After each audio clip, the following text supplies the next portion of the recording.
You're watching Everydays and Saturdays, USCC veteran. Let's go, baby.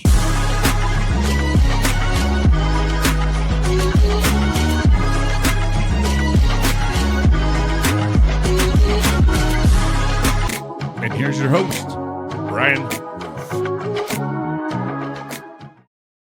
And what's going on, friends and family? Thank you guys so much for joining Brian and Marie on another coffee talk. Obviously, I haven't had enough coffee yet. How are we doing today, Marie? Today is a much better day. It's good to be here. Thanks. Right. I'm glad to have you back. I know you last week we missed you. And um, how was everything? How was the service and everything for your father? The funeral went so wonderful. We had so many people show up. Everything kind of like was a blur in some areas, so I didn't see who all was there. But I know we had a huge show. Lots of people show up, and it was beautiful. It was just very much an awesome tribute to him of celebrating his life and hope for a future life to see him again. And it was just a really good way to put him to rest. And I'm so very grateful for all of the love and support from my friends and family and strangers. And it was just wonderful.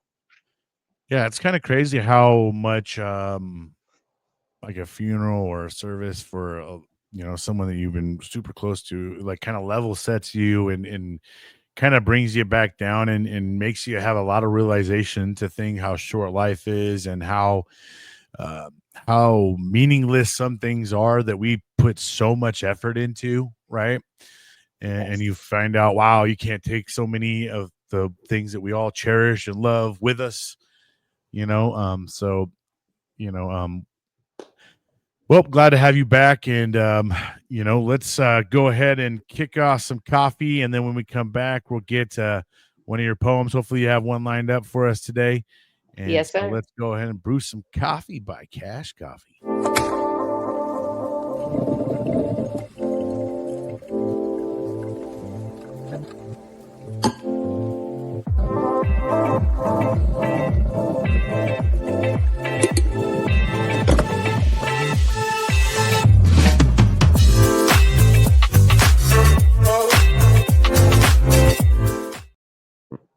All right, we're gonna have to change that now to Brian and Coffee Talk with Brian and Marie, and yeah, so if you guys haven't got a chance to check out Cash Coffee, go check them out. They really have some great flavors, awesome merch, and even supplements. If you're on that journey of wanting to lose weight or vitamins to get healthy, they pretty much got it for the mind, body, and soul. And they're really some great people located there in good old Utah, and right next to Marie somewhere. But so happy to be here today, and today is my opportunity to kind of talk about where my life started to rise up. But before we get going, we'll let Marie kick it off with one of her amazing poems, and also she's gonna plug in that book because we still don't got a damn link yet. Uh, but she got some excuses, so give her a little grace there. Your grace is Yep. about to run out, though, Marie. Nah. I know. I get it. I get it. Uh, Yeah. So I don't have a copy. Oh, wait. Yes, I do. Okay. So my there book, it is. More Me Than I Used to Be, A Journey to Freedom. It is published. If you're interested in a copy, send me an email and I will add you to the book launch. Life has happened, so I have not had the book launch yet, but it will happen. And it's got my poetry and my photography in there. And the cover art is also a photo that I took. So, and that's in Maple Grove, Utah. I would say the So, hardest part is done, though. You got the book yes, in your hand now. You got a hard copy. That's got to be probably the hardest part, getting it published. So now you just we're waiting for that big. It's for the launch. Let's go. yes, it will happen sometime soon, I promise. And I am currently working on the second book. And so the poem that Nice. I have for you is actually one I wrote at like 4 o'clock in the morning this morning. Oh wow. All right. Well, Yeah, yeah. let So it, there, good. oh no, I was gonna say let it rip. Yeah. So I saw a something online and the prompt was, writing a poem to your self-doubt. And this is something that is so super, super, prevalent for me right now because as I've gone through so many layers of healing in my life, self-doubt is a constant best friend of mine that has been Mm. happening. It has been my safety blanket. And so this poem, like as soon as I saw that prompt, this poem just started coming and just going and going and going. So it's called The Release from Self-Doubt. And I cried when I wrote this, but the release from self-doubt. I thought I was more affected by what other people said. In reality, it's more painful listening to what's in my head. Lies that are told sometimes don't make sense. The darkness inside is so very dense. My brain, negativity, and Satan inside, like trying to tell me to get off of this ride. They say I'm not worth it, that I should give in. The only way to make it is to give in to sin. They tell me that this journey that I have been on is not really worth it because my doubt is not gone. I wish I could imagine the quiet in my head, yet I fear that won't happen until I am dead. Self doubt has become a comforting abyss. If I feel lost anyway, why not hold on to this? It's the weight that I'm holding in the sea of unknown which drowns me before I can see how I've grown. Yet, from the sea floor, I see a light shine, showing me that love can really be mine. I can let go of my expectations and the pain of my past so full of frustration. Self doubt cannot drown me if I let it go. I can show up in hard times and let my faith grow. I can depend on the one up above to pull me out of the water on the wings of a dove. I can let go of how I should be and how I think others must show up for me. There's a lot of layers to still go through with a ton of work still left to do. The thing about self doubt that God has taught me is to show up anyway until the day I am free. I'm not sure the specifics of God's time, yet I know that true peace will one day be mine. Self doubt no longer fuels my addictions. I no longer believe all of its predictions. I now have a new way of just living, full of compassion and constant forgiving for myself and for others around. Where self doubt once stood, self love is now found. Awesome. Another amazing one as usual. And thank you so much. And yeah, once again, I'm going to be the one that's going to keep your foot to the fire, and we will be getting that link before you know it. uh, but Yes, I sir. hope you guys are enjoying this coffee talk with Marie and I. We have decided that we're getting close to the end of our stories, and we thought, hey, you know what? Let's not let it end there, and let's start focusing and honing in on some of the real systematic issues that we're seeing in the veteran community. Let's start providing solutions, things that are working for others. So if you are out there and you've gotten some help from a nonprofit organization, any kind of anybody that's helped you with your recovery, getting you back on your feet, putting you in a good direction, we'd love to hear your story. We'd love to hear from you. We'd love to have you talk about your experience and how you got there, because we would love to start helping our brothers and sisters and like bringing these numbers down that are really horrible statistics, and we lose way too many, and it's such a high rate, and such a young ages, that we're losing everybody. So Marie and I want to do our best that we can, and that is just trying to put it out there. Let's, and the only way we can help anybody is talking about stuff, showing you, giving you examples, eliminating excuses, right? Because everybody can find an excuse as to why they don't want to do this or they don't want to do that. All right. Now it's time to start eliminating excuses and coming up with solutions.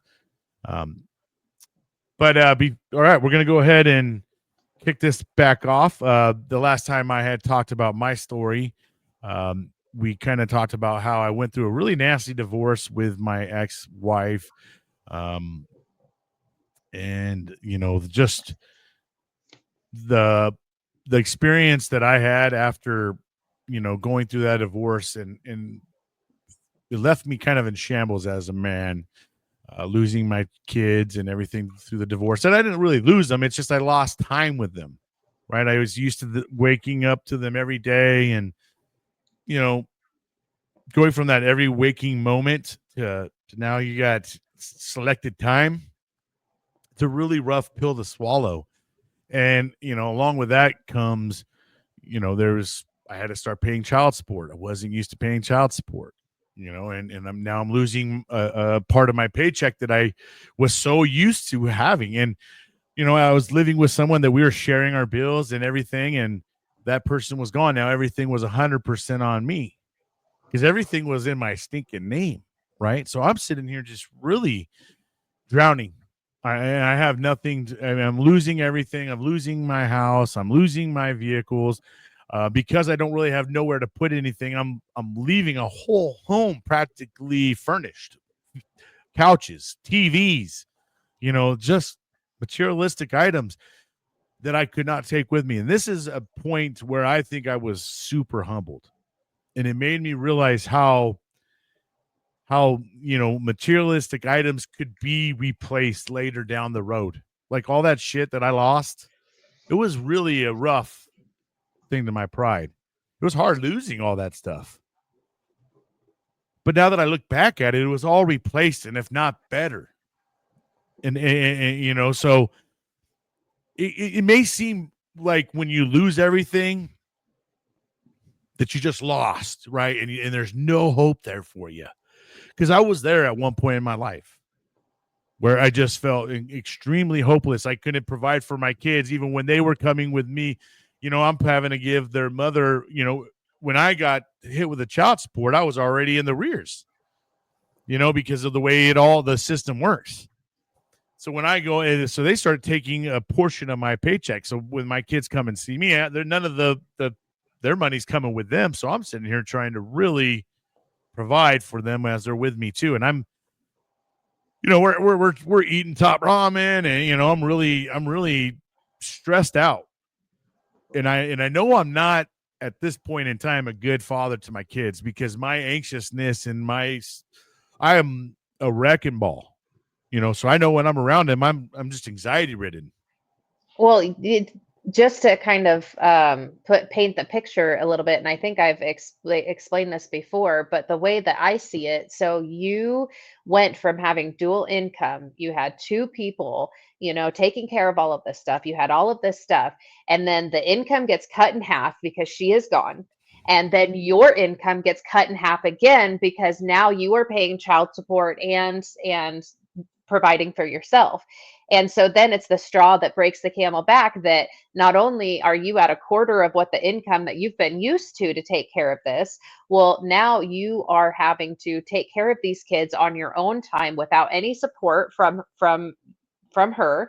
And then all of the stuff that you've had, you now have to recuperate to have some sort of decent living condition for your children.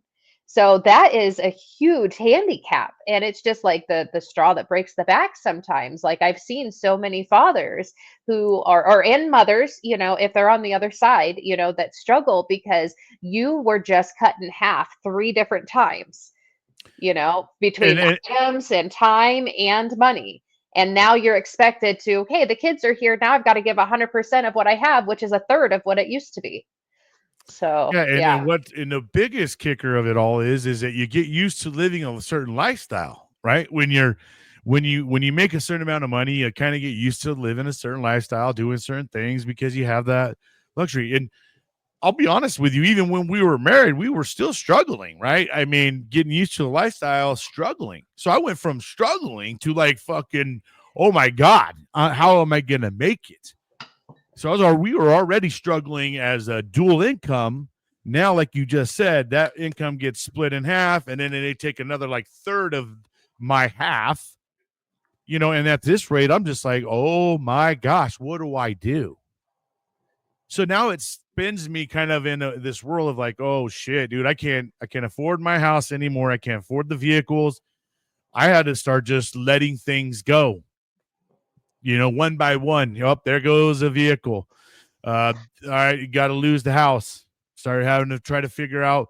I went and got myself a little 10 by 10 storage unit and put as much as I could in that 10 by 10. And then from there, I'm trying to go figure out where the frick am I going to live. And now I'm living with my sister who had already, they had like a 3-bedroom, 2-bathroom home, a new baby, another one on the way at some point in time, and I'm in this 1 bedroom with my 2 kids. It really was getting too tight for us. So I'm just like, what do I do? Then I'm dating girls and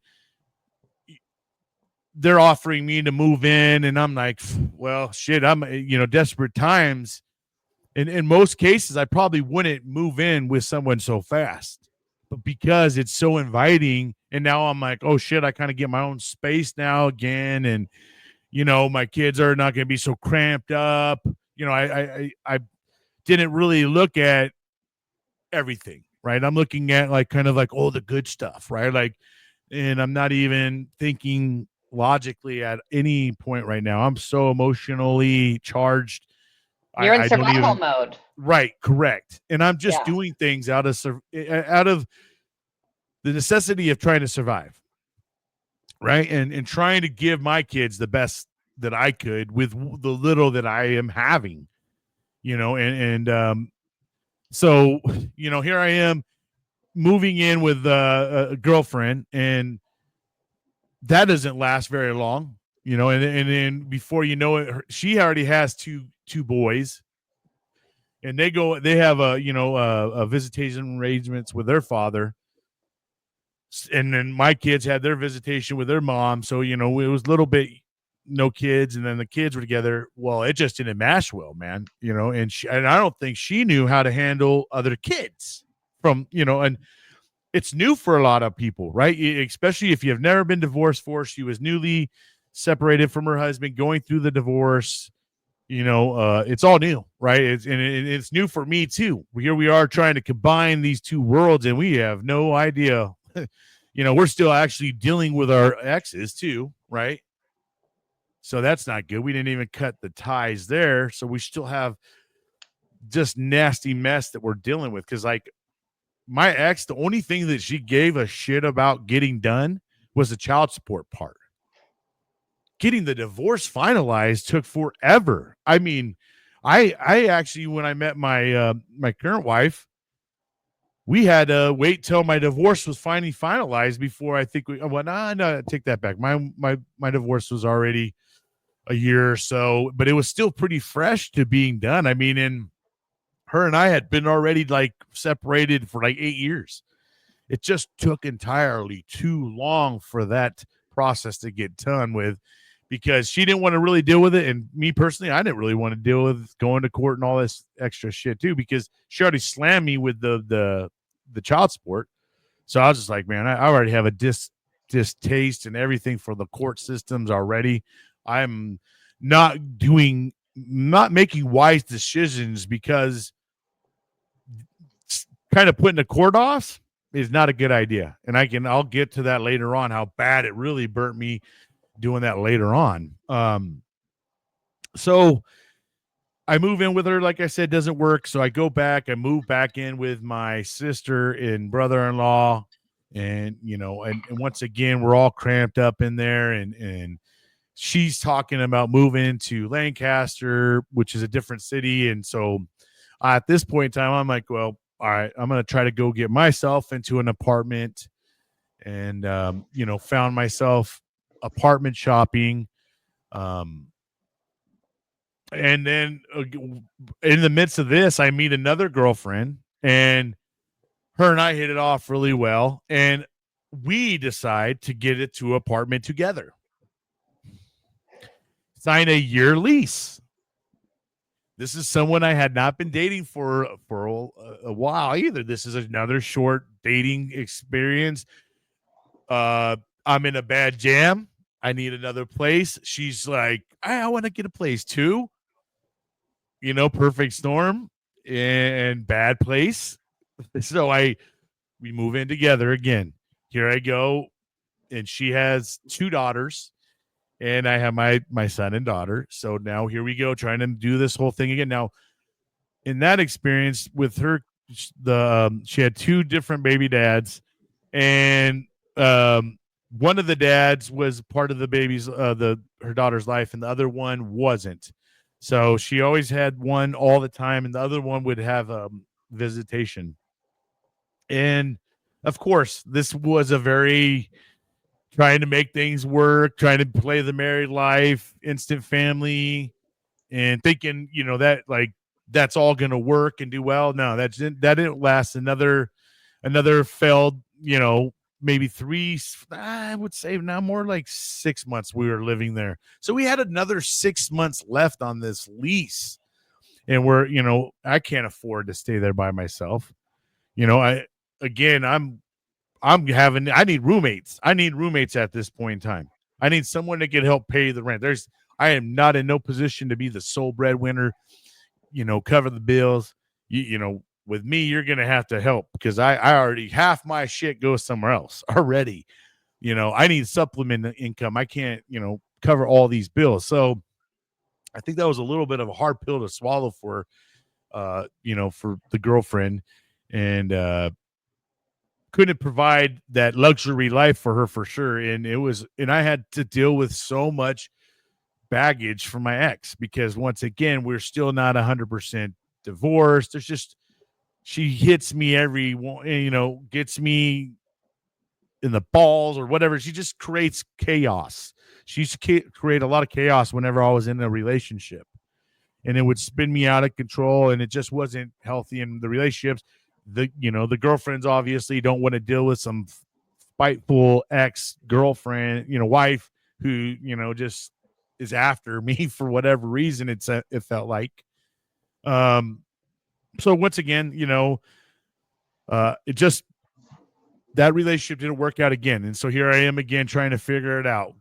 Trying to get into another apartment. This time I'm like, all right, I'm getting my own apartment, man. I'm getting my own place. I gotta have to try to figure this out.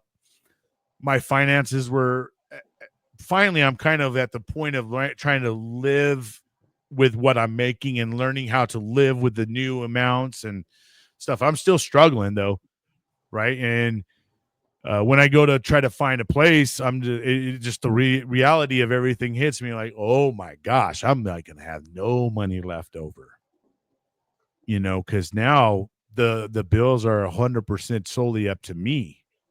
I got to pay the rent, the utilities, the kids come over, got to make sure there's food for them. This is all on me now. No one there to help. I didn't have my sister anymore. I didn't have any girlfriends there. This is me and trying to make this work on my own. I can And imagine that that was probably scary and frustrating it and was exhausting. it was like a mixed ball of emotions, right? Because there's a part of me that's like happy, like, all right, cool, I finally got my own place. I like felt like, all right, I'm doing this on my own again. I'm like kind of getting myself back on the feet. But then the reality of everything hits in like, holy shit, though.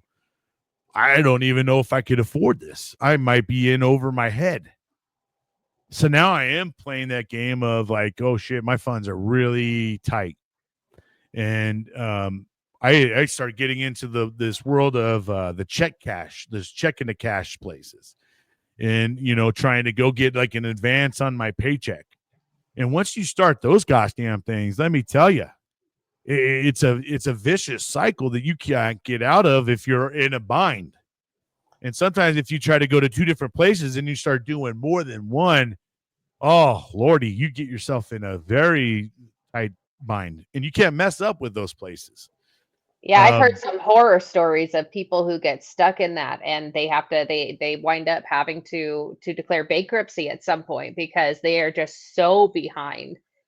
it gets to be a bad game to play. It Yeah. you're thinking, oh well, it gets me out of a bind. Yeah, right. When you're paying back, you just borrowed this little money, and it's like a week time. You only get it like a week early. You can't get it super early, and then they throw on like a nasty fucking fee. Like you're paying like $60, 70, $80 on that little 180, 200 bucks you just took out. And so when you're going to pay things back, it's like you're giving up more, and now you're trying to give back more, and so you're never catching up. You got to get some kind of a windfall or something in order for you to catch up, or you got to go borrow money from somebody or whatever it is to get yourself out of that. And then like I said, when you start trying to do it at more than one place, oh fuck, man, it gets to be a scary world. But It you almost once sounds you like a loan shark almost. it really is. Yeah. It's bookies. These guys, it's the legal way of being a bookie. And Robbing Peter to pay Paul. yeah, and it helped me.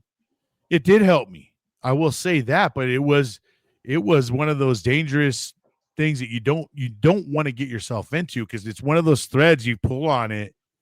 Oh shoot, man! It just you just start pulling, and it doesn't. There's no ending there.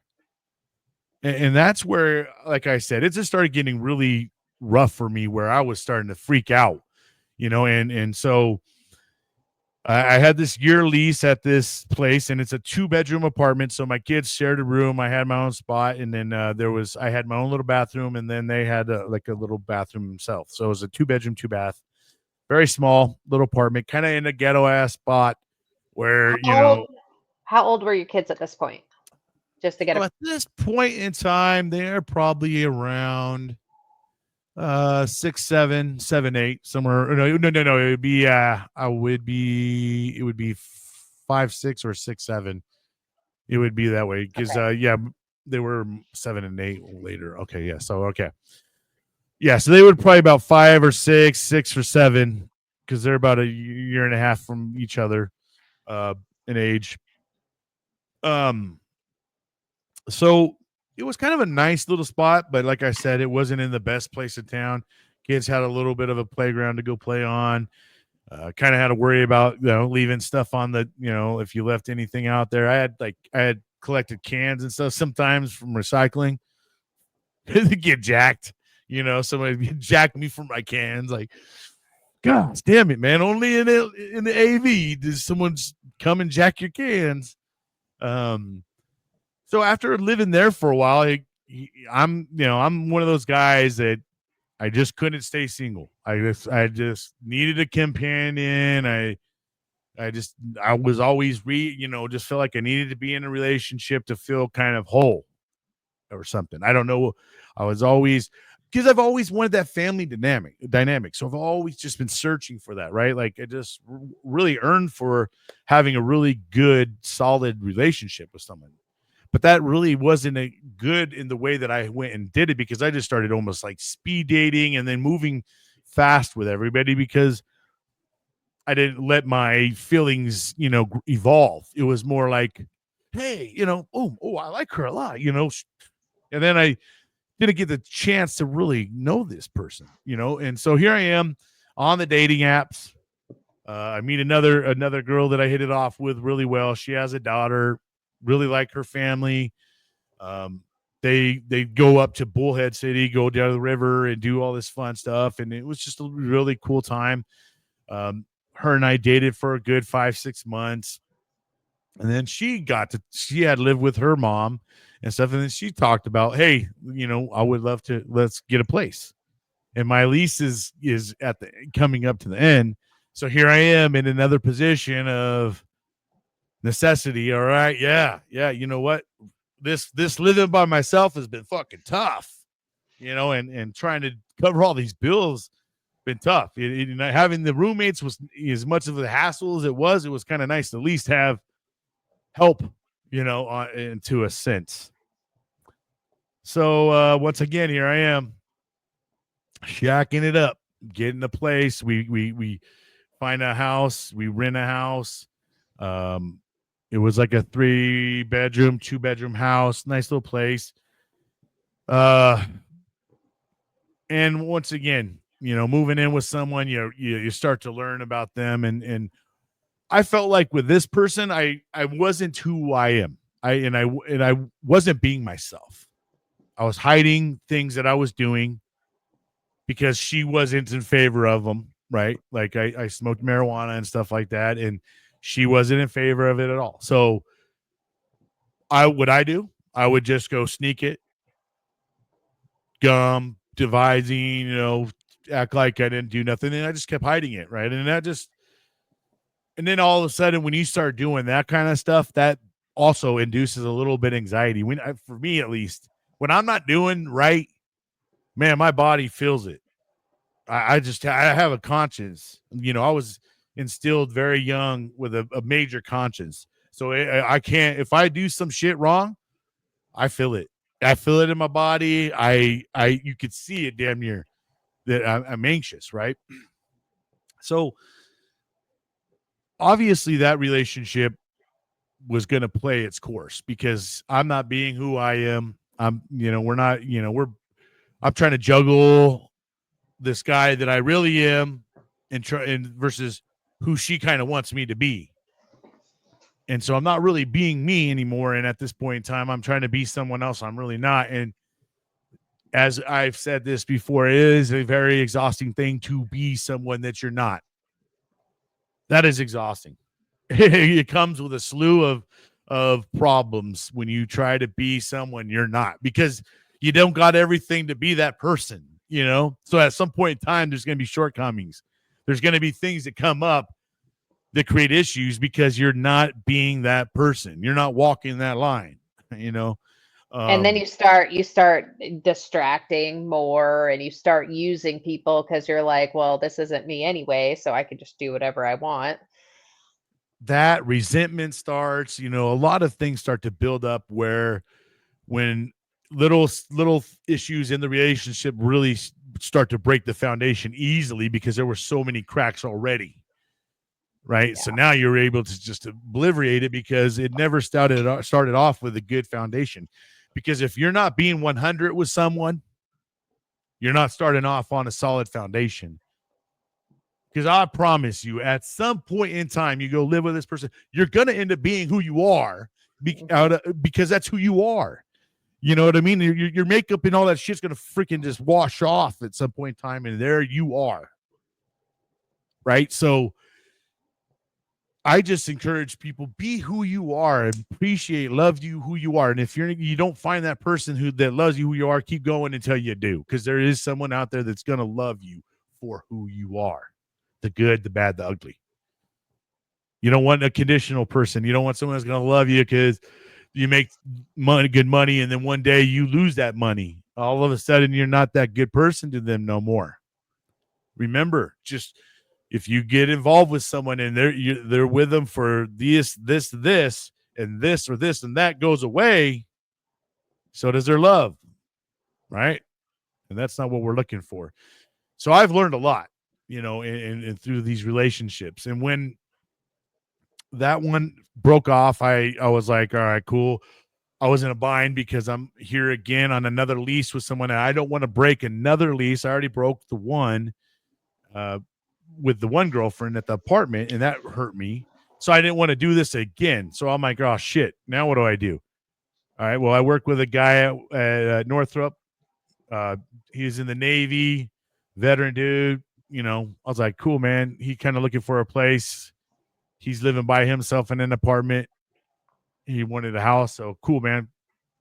He had a daughter, so I gave him the master bedroom. I took the two smaller rooms. I had my kids in one room, and I had the smaller room, and I gave him the master bedroom. And he moved in, and we were living with each other, and the lease was getting ready to come up, so I was getting ready to leave. But living with him was quite the experience. He's a cool dude. It just I realized, holy shit, I don't like living with other like men and stuff like that because that is a different world of roommates. Like that dude would, he's a single life. He'd just be bringing girls over. It's like 2 in the morning, and I can hear all the commotions and stuff going on because we got like paper thin, walls, and I'm having to get up and go to work. So does he, but he don't care, right? And I would have to sit there and try to wake him up in the mornings. He wouldn't even wake up. I'd be like, bro, you're literally gonna miss work, dude. Like, wake up. The worst person in the world to ever wake up I've ever met in my life. And the dude had the most Nikes I've ever seen in my entire life, all in boxes too. He could have had a Nike shoe store. His whole closet, which was a walk-in closet, was just Nikes in boxes, brand new. All and it was like the same brand, but just different colors. So that was one hell of an experience having, kind of not living with a female, and here I am back to living with another dude again, and I found out, man, I don't think I'm a roommate type. I think I like my space. I just, I live my way. Everybody lives their own way, and I think we get happy with our way. As you get older, you get really set in your way. And so after the lease ends there, I'm in the hunt again. Now I'm on the damn hunt again, trying to find another place. So I'm like on place number 4 or 5 with my kids. And because every year or whatever, I'm moving because the new lease is up, or didn't make it with this person, or just the instability is just horrible here right now. I'm not stable at all. So I find a place, and thank God this couple was just a really amazing couple. Um, because I know, with my credit and my situation, I didn't look like I was probably the best renter in the world to anybody, because of my instability and everything else. So I was just so grateful, and I will be forever grateful for the older couple that let me rent a small home from them. Um, and it was perfect for me and my kids. Had a garage, and it was a nice little spot. So I took really good care of it for them. I was just so gracious that they rented it out to me, and I wanted to make sure I was the best tenant for them. So I stayed on top of the yard, and uh, got a lot of compliments from the neighbors and stuff, especially when I was getting ready to move out. No one wanted me to leave, and especially them too. And that was like kind of the first time that I ever had that like relationship where, because I at this point in time I'm starting to gain back where I want serious. I want to, I'm trying to get my life back on track. I'm trying to be more stable with where I'm at and not be so all over the place. Um, So, what year is this and how old are you now? okay, so at this point in time, we are probably, I'm probably like early 30s at this point in time. So, yeah, I would say I've been out of the military about 7, 8 years now, up to this rate or so.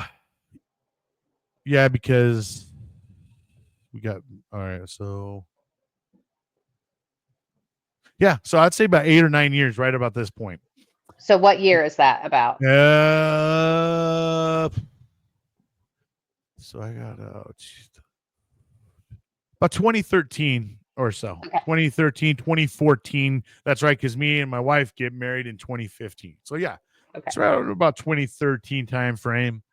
Um, and when I'm living at that house again, I've been broken up for, I don't know, about 6, 7 months, and that's probably the longest duration of time I think I've allowed myself to like not be in a relationship with someone, or not try to like go be in a relationship with a girl, Focusing on and yourself.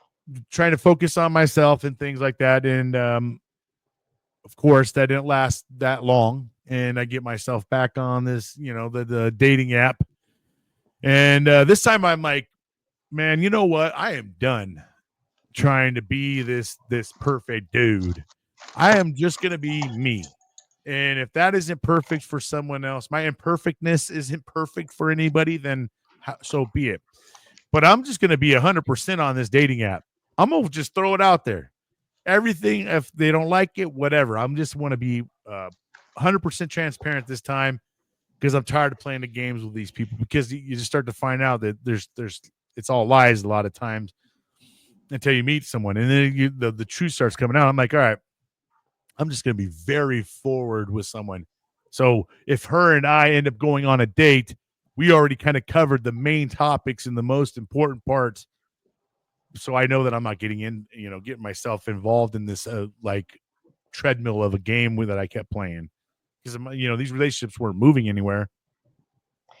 I like that you made the decision to do that. Like I once had someone a few years back that told me, "Hey, you need to be less yourself. You need to be less open from the beginning. Otherwise, you're not going to get a boyfriend or you're not going to find a husband." And I'm like, "No, I would rather find out if they don't like me from the beginning. I would rather find out if they can't handle me from the beginning. I want to be me. I am heavy. My life is heavy and there is a lot involved and I don't want to play any tiptoeing games just to find out at once I've been invested that hey, okay, here's all of me and they can't handle it.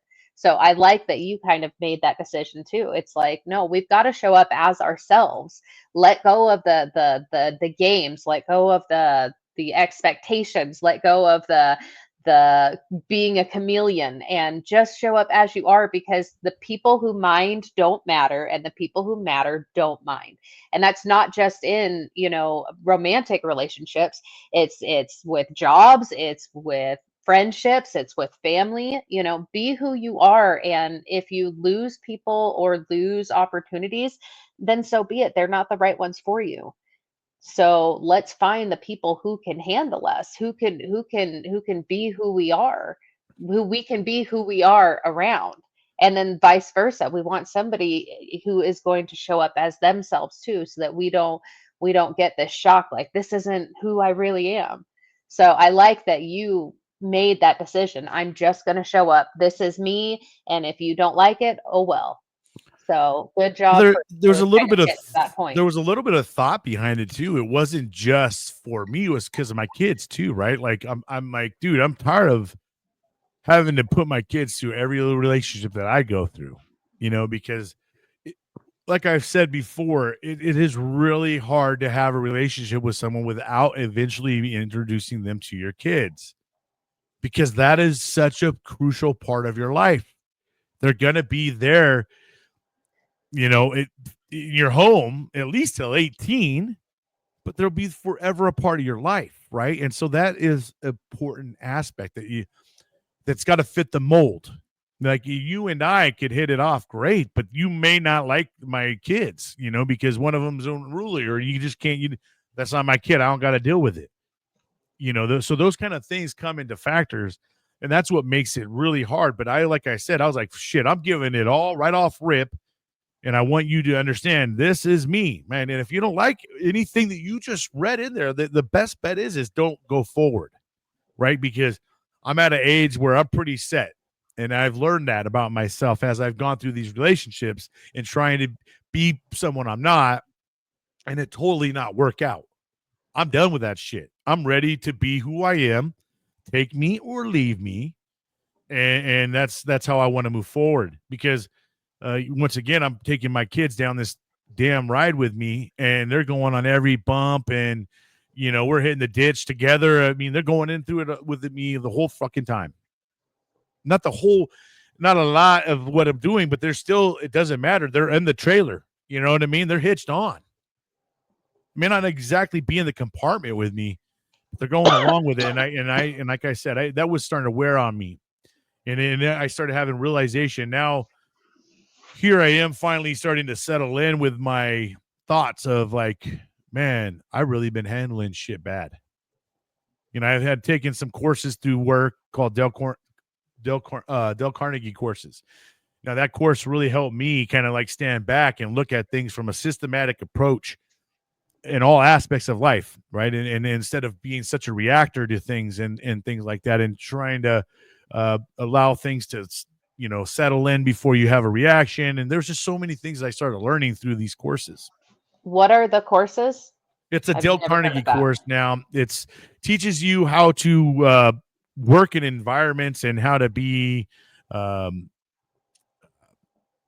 get through your process, like streamline your processes, be efficient at working, how to work with others, how to be, and when you're in like a meeting environments, how to get people to talk that maybe don't talk. It teaches you how to be basically how to run meetings as well, to be like a person that runs a meeting and how to get the most out of your meetings, how to get the most out of the people in your meetings, out of the players on your teams, just how to really interact with people, and saying like, how to learn how to handle like when you get bad news, right? And not to like react right away, to allow yourself time to digest what you say. And they even threw it, do a thing like they're like, hey, if you get mad, write an email real quick. Don't send it. Give yourself like 20, 30 minutes. Go read back and write another email.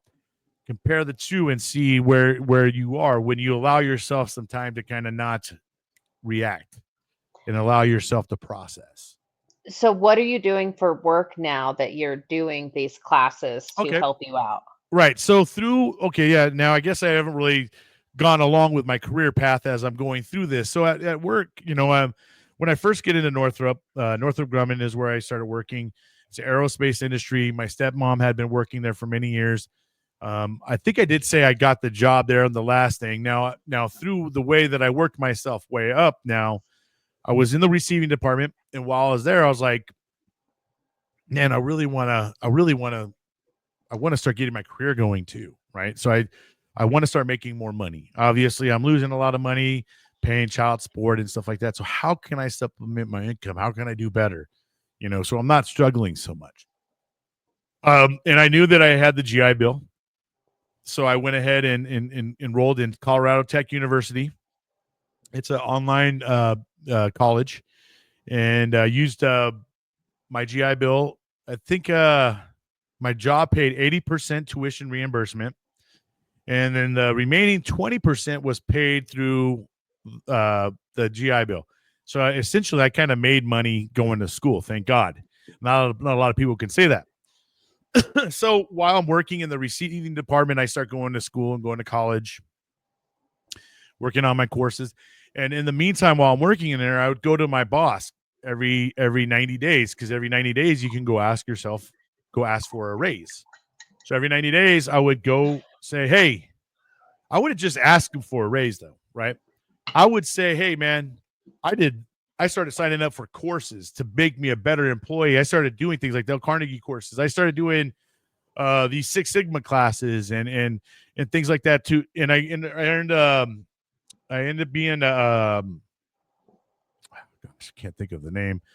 But anyhow, I ended up becoming a master, and you get a key and a lock, and then a facilitator is what they call it.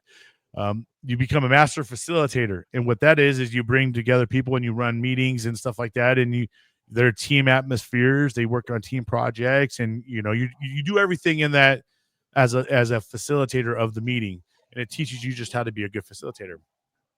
And so I was just, like I said, I got really in tune on my career at this point in time, and like I want to do better. I want to start making more money.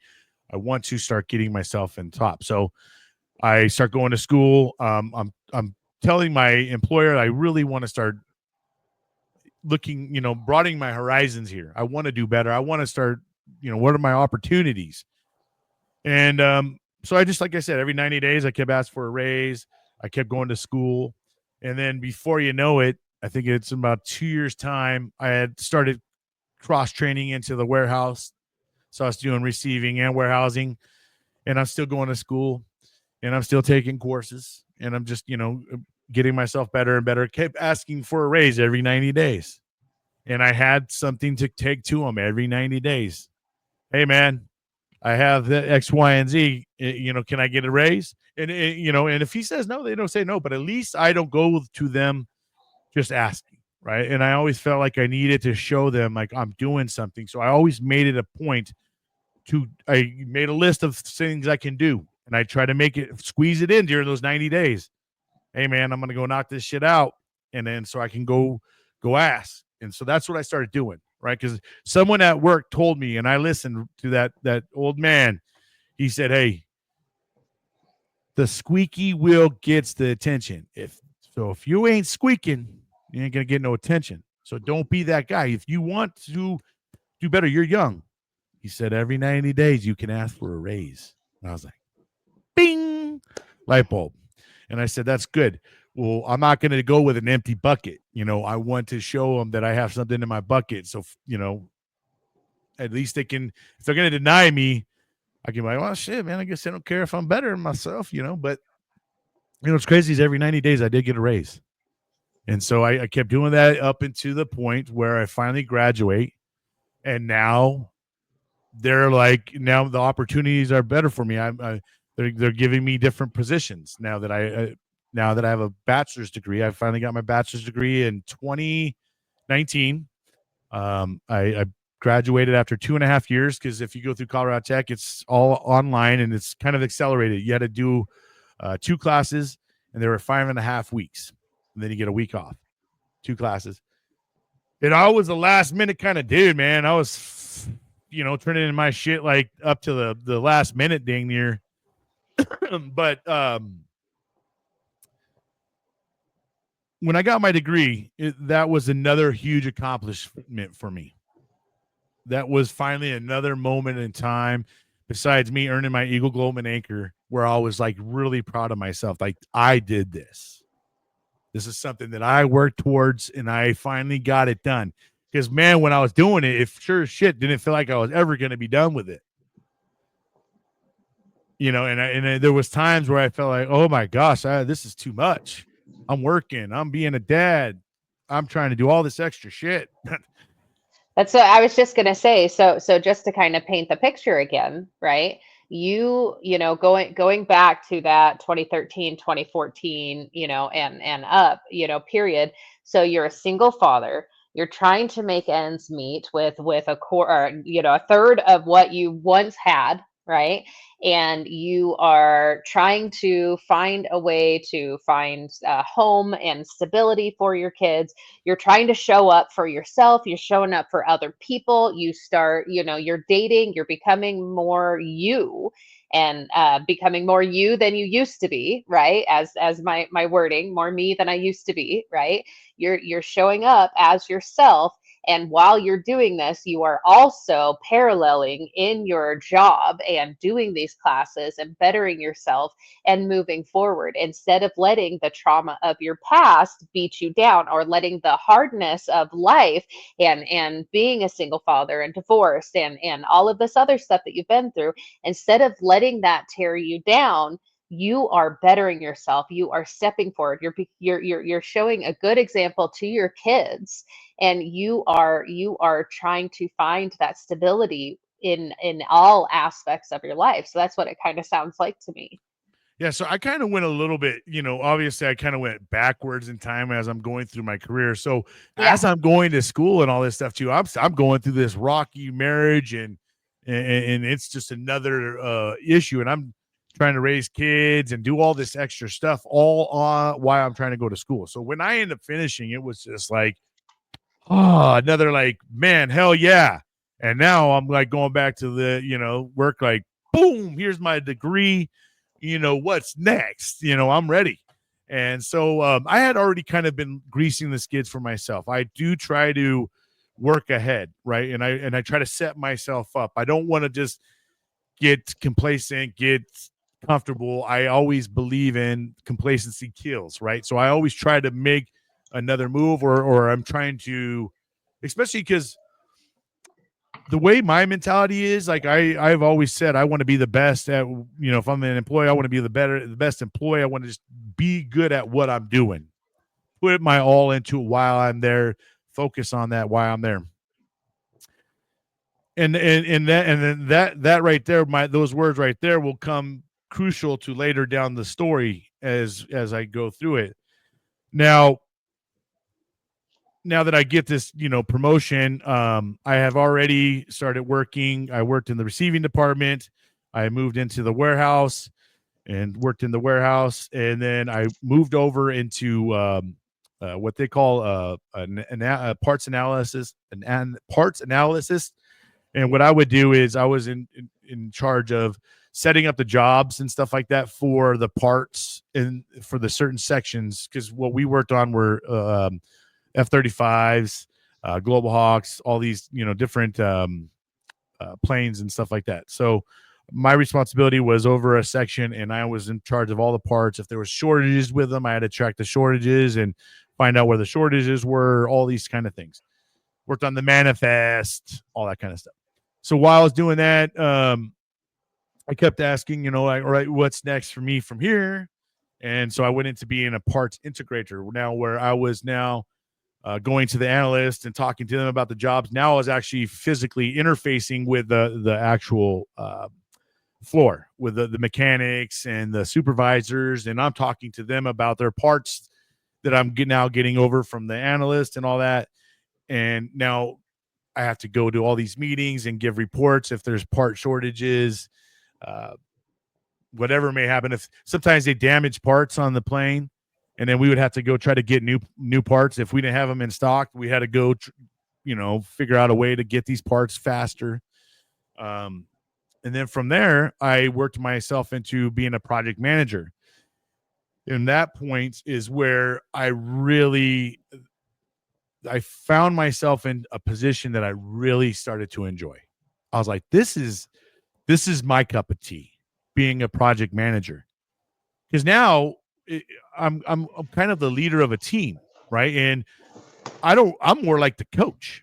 I don't really got to go make the plays. I just got to put together the game plan and go pitch the game plan up to the higher bosses. And if the shit goes down, I got to go take the smack in the face, right, for the team. So I really started enjoying this job, and like I finally got myself worked up into this project management position where I'm kind of like my own boss now. I have a lot more control over my destiny. I do report to somebody, but now I have teams and stuff that I'm responsible for that completely up to me whether they, what I show and what I don't show and how I show it. I mean, it all will my performance will show through my project schedules and things that I'm doing.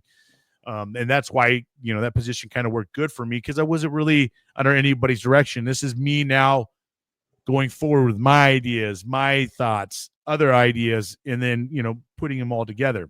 So I was living my best life. And I told my boss all along, I really like this. I want to be the best project manager that you got. I'm hoping eventually I can work my way up into, keep moving up. I want to keep moving up, and I said, what's next for me here, and it'd be being the project manager boss. So I'm like, all right, man, I'm excited. I put my heart into this. I'm working so hard, and the opportunity is arising for promotion now, because my boss, who is an amazing female, she's a army. She came out of gosh, she's an officer, and she came out of what's the officer for OCS. no, yeah, well, gosh damn it, it's the army. Where do they go? It's the school. I can't think of the I thought it was name. OCS, or maybe I'm There's wrong. It's Officer been a Candidate while. School, but there's the college that you go to for the Oh, army.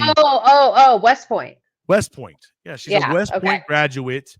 All right. And she was just, man, keen as hell, just smart. And when she came, I was like, oh, I can, she could be my leader no matter where she goes. So I really, took a liking to her, and I really try to, you know, explain to her, hey man, I really want to keep moving up in the company, and I'm going to work my ass off for you. I'll do the best I can. So, like I said, finally time came for her to move up, because she was damn good. And I always knew she wasn't going to stay there long because of how good she was. And I'm like, all right, man, I'm putting in for this. I can't wait. So I put in for it.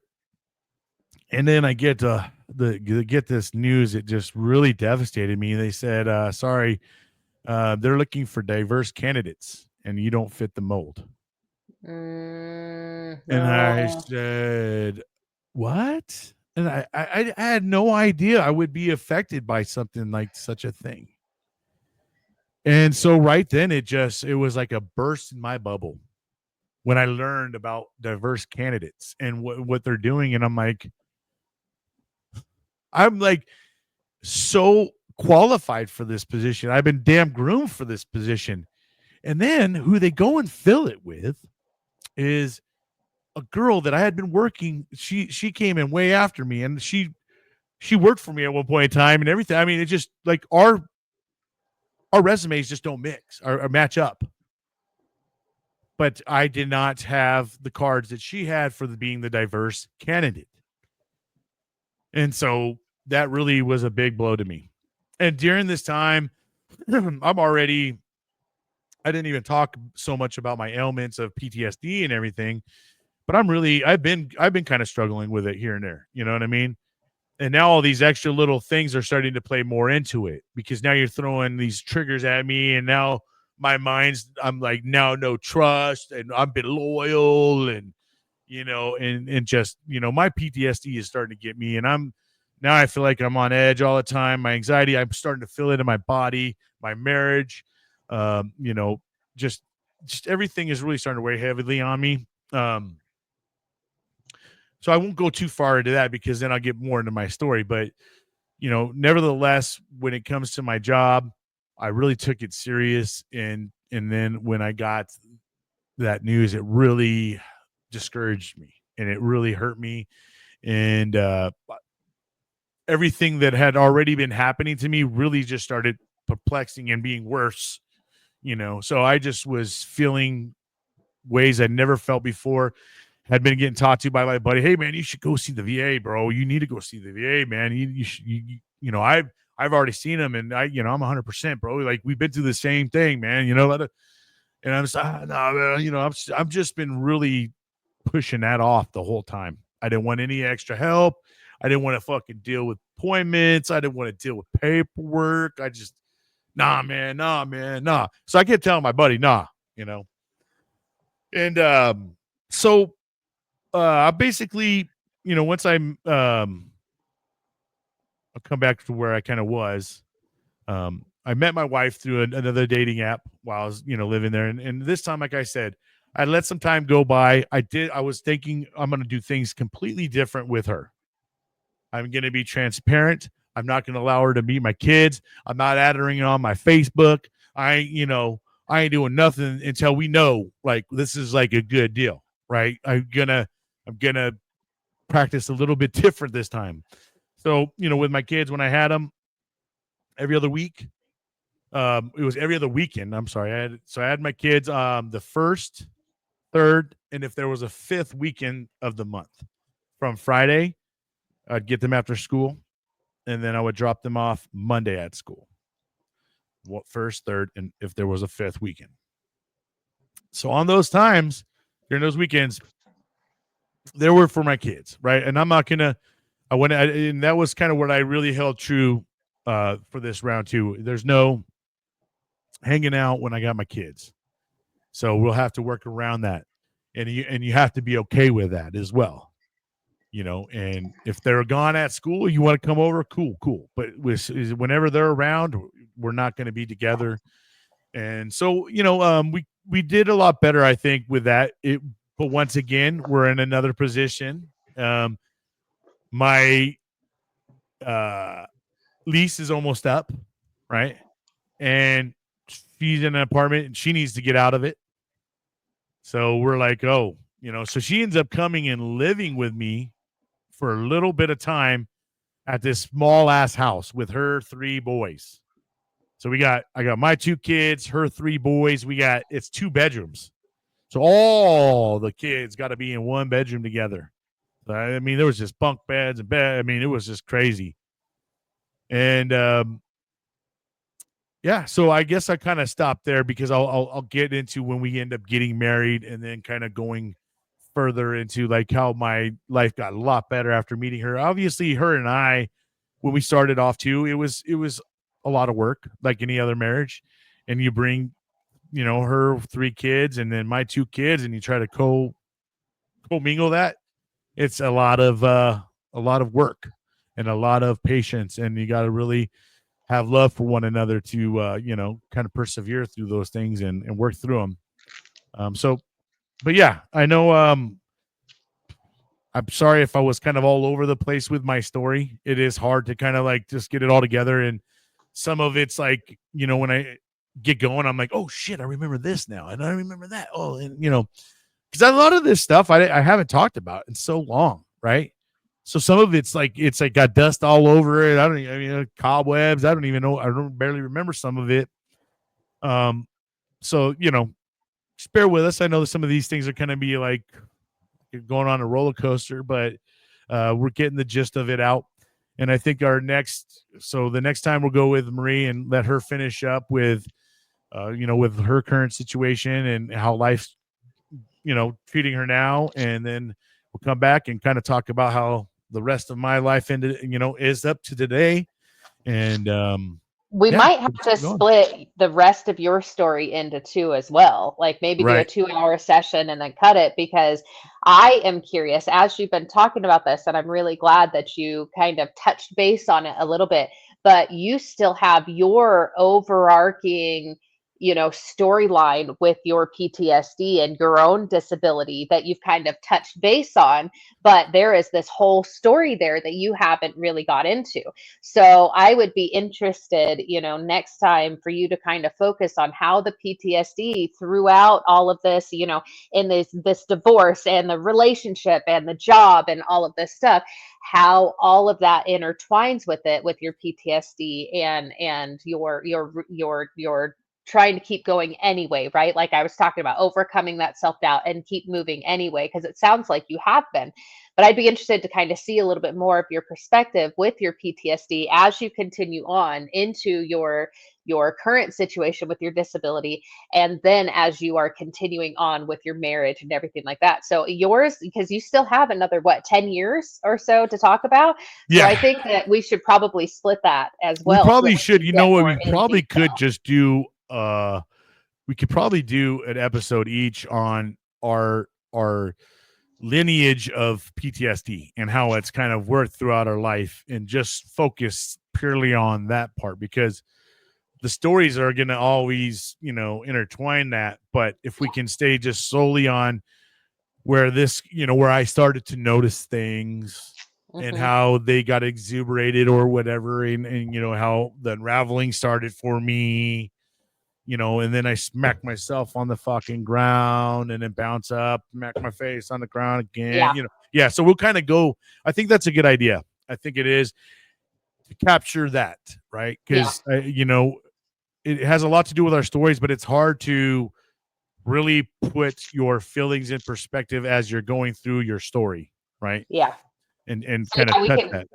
So I Yeah, think so we'll we can dissect we that could part. we could do that and Right. then finish up our stories, Yes. kind That's what of. we'll do. Yeah. Next week we'll Okay. focus more on the actual storyline of the PTSD portion and your experiences where you notice something, because I distinctly remember a point in time when I like something happened to me that never happened to me before. And I do remember that distinctly. Yeah. And then, like I said, little things from there started going on because I don't know how aware you were of anything. I had zero knowledge that I would walk away from my experiences with some kind of shit.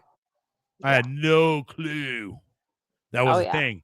And Now the we're many educated more about layers. it, right? Yeah. And the But many layers. And I think it'll be good to kind of like identify what are those little tiny layers that we went through that built up our current understanding of what PTSD actually is. right. So yeah, I like that idea. Yeah, and how we became finally educated with it and starting to know what we're working with.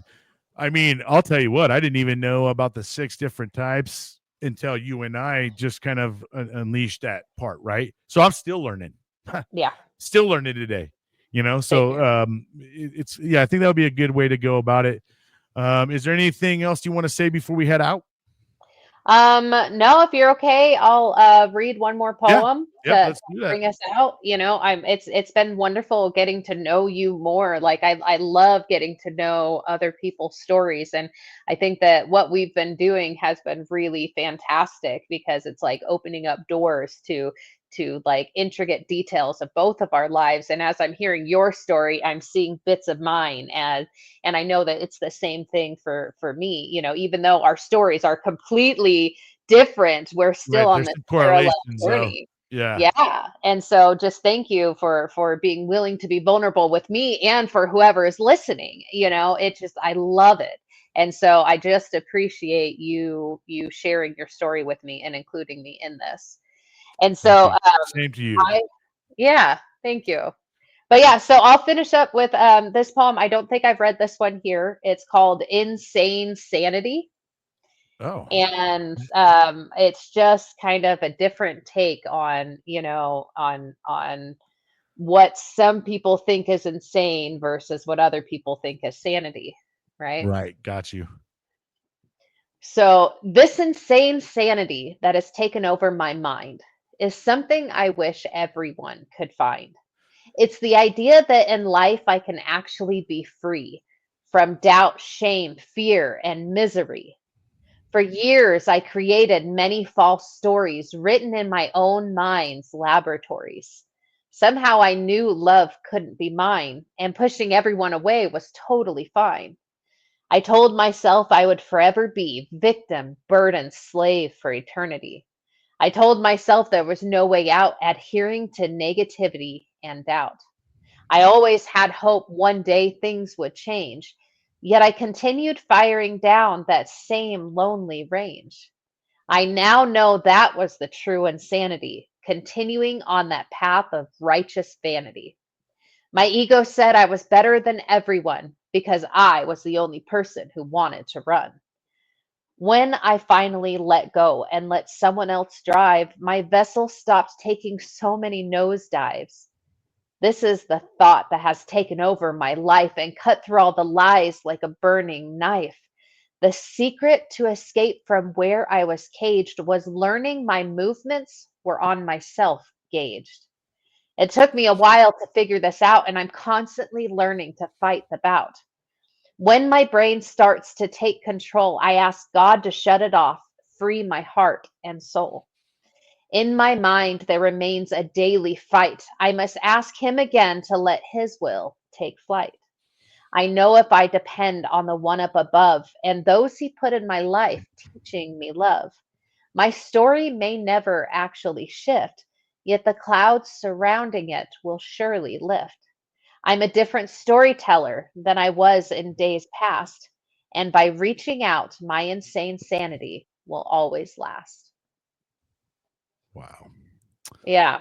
So That's like I wrote that one with that whole idea of so many people in this world, right? They want to hide and they want to keep everything in. And we did that for years, right? We got to keep our stuff in. We can't talk about it. We can't hide.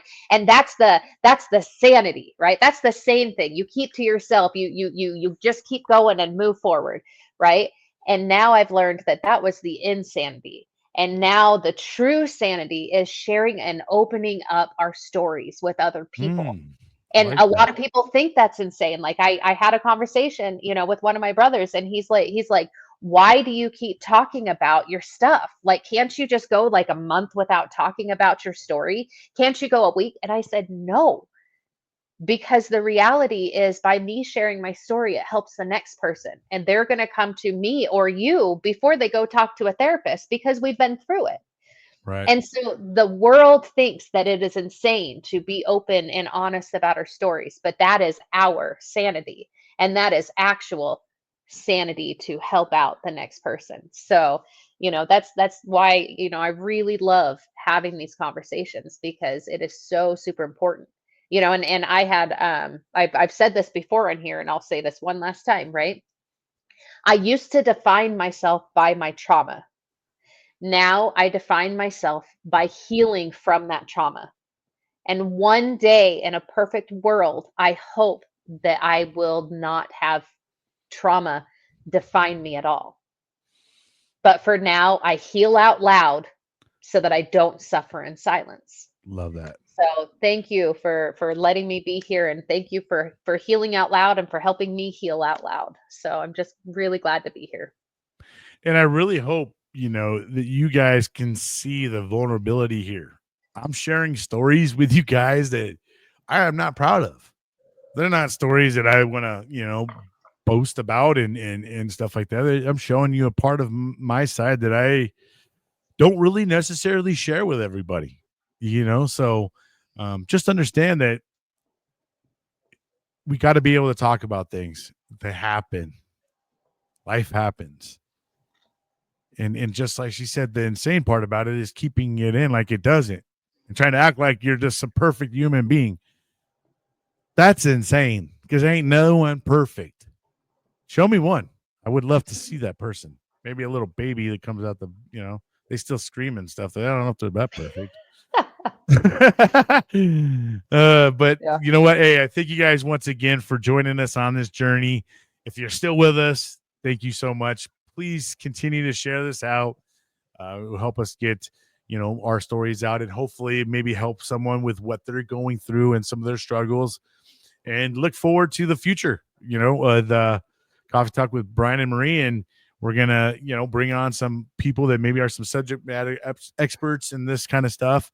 Some advocates, nonprofits, anybody out there willing to share their story and want to see people get help that they so need.